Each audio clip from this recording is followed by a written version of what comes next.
Hey guys, just want to let you know I did plumb this thing incorrectly and not on purpose. In fact, it was several of my viewers that brought to my attention that I have reversed the hot and cold. I don't know what I was thinking. I was so busy thinking about the heat exchanger and which way the coolant runs through it, all the technical details about that. I skipped over the basics, where cold is on the right side and hot is on the left side.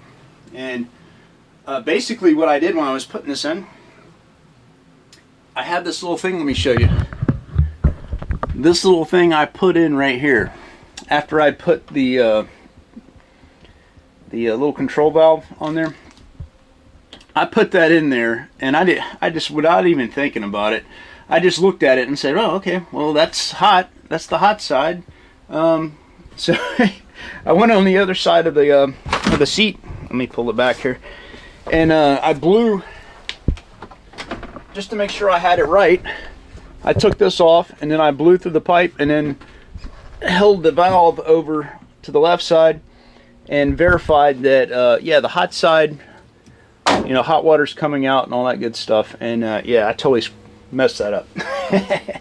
But you know, I can live with it. I'm not gonna go and redo the whole thing. Got to make progress, but yeah, thanks for pointing that out. And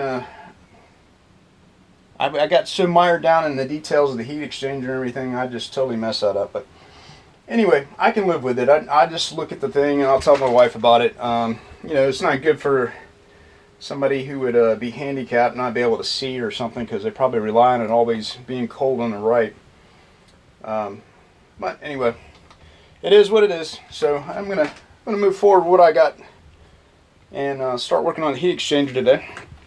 This is what I actually went to the automotive store and picked up these items.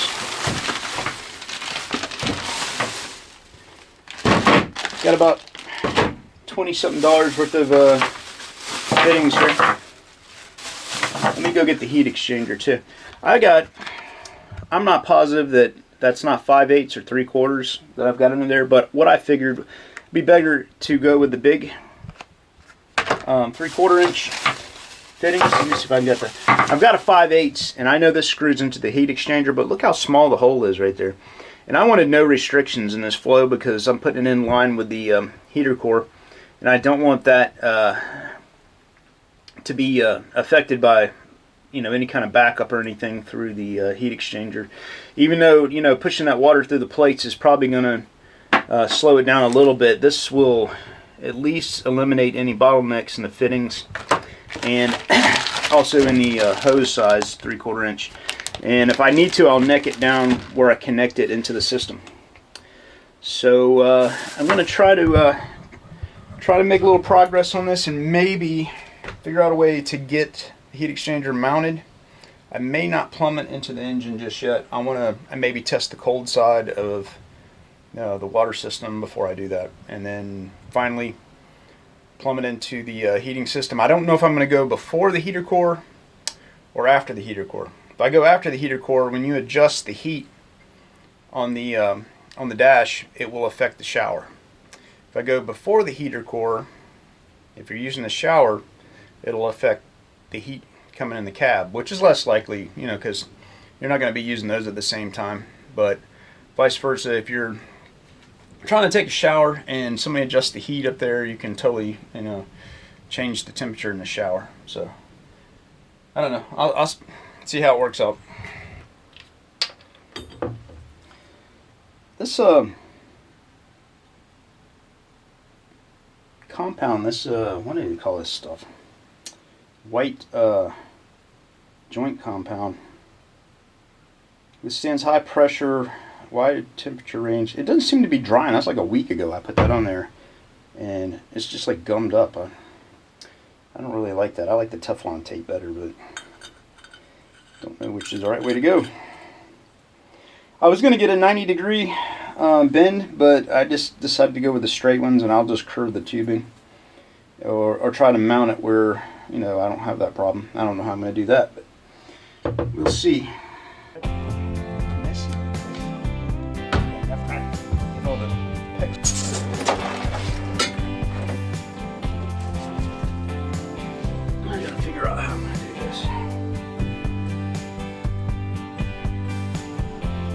guessing that would work.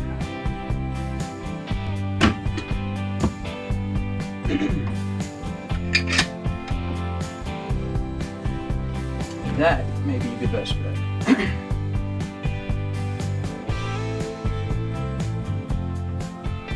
Some of y'all ask me why I use PEX. Well, besides seeing other people use it in RVs, I figure that it had the most flexibility and it's easy to work with. The fittings are a little bit on the expensive side, but you can reuse them if you make a mistake. The biggest reason is this thing's going to be going, you know, riding down the road, flexing up and down. And if I used, I guess I could use CPVC or something like that maybe, but if I were to use something like copper or solid lines, it could possibly end up leaking. Alright, well, since I decided to do things the right way, that blue PEX line on the hot water side was bothering me, so I'm going to head and change that. And it took like a total of like maybe 5 minutes, so it wasn't really that big a deal. And at least now I can feel better about that. Start lining this up.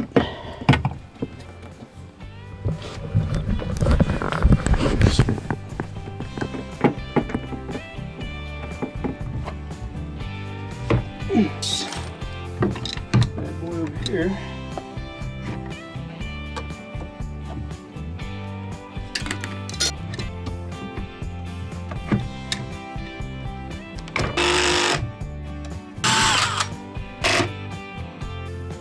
Oh.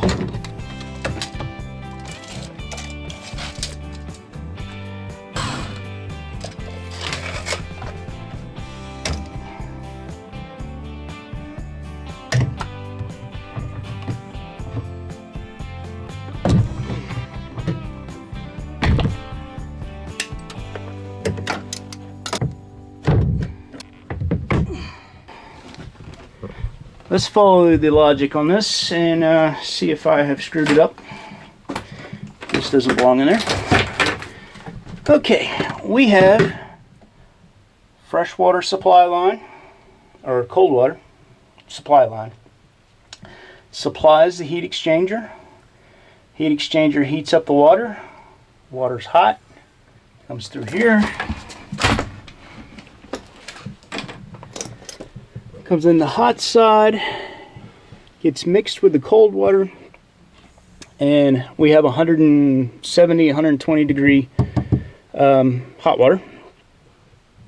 There's the cold side water coming in, comes up here, supplies the mixing valve, and then comes up and supplies the right side. Let's see if I got it right this time. Yes! I had to pop that little plug out and get it right. Maybe it's Chinese in China. I wonder if it's hot on the right side. Seems to be the only way this thing wants to go in. Of course, my faucet came from China. That's why I said that. And ta-da! All right. It was a little extra work, but not really that much. I think I made more of a big deal about it. I should have just done it right the first time, and feel better about it. I think I'm going to save this for next episode to get these coolant lines hooked up, and then power the system up, see where we have leaks, and start mounting the tub in here, make sure all that fits, and of course clean up this big mess I have. So, hey, you guys see anything I did wrong this time, point it out to me before making more progress. I'd appreciate it, because you guys been a big help, and just let me see different ways of doing things, different angles, think outside the box. It's always better to have a couple extra heads on a problem. And anyway, yeah, if you're thinking a few steps ahead of me, man, let me know what you're thinking. Anyway, till next time. Hey, thanks for watching my channel, and if you haven't subscribed already, please do for future updates. Remember, build it, don't buy it.